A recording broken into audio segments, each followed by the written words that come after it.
పేరెంట్స్కి తెలియని విషయం ఇది. హాయ్ అండి, this is doctor Mounika, your little heroes doctor, paediatrician.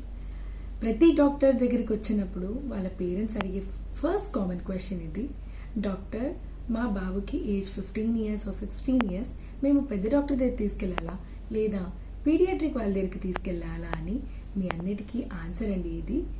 First పుట్టినప్పటి నుంచి 28 రోజుల వరకు వాళ్ళని మనం నియోనేట్ అని అంటాము. ఫస్ట్ 1 month నుంచి 2nd month వరకు న్యూ బోర్న్ పీరియడ్ అని అంటాము. కంప్లీట్ 1 year మొత్తం కూడా ఇన్ఫాన్సీ పీరియడ్ అని అంటాము. ఫస్ట్ ఇయర్ నుంచి 3rd year వరకు టాడ్లర్ పీరియడ్ అని అంటాము. 3 to 6 years pre school going age అని అంటాము. 6 to 12 years school going age అని అంటాము. 12 నుంచి 19 years వరకు అడాలసెంట్ పీరియడ్ అని అంటాము. బేసికలీ ఫస్ట్ పుట్టినప్పటి నుంచి 19 సంవత్సరాల వరకు కూడా పీడియాట్రిక్ ఏజ్ గ్రూప్. సో మనం ఈ ఏజ్ గ్రూప్లో ఉన్న వాళ్ళంతా కూడా పీడియాట్రిషియన్ దగ్గరికి తీసుకెళ్ళాలి.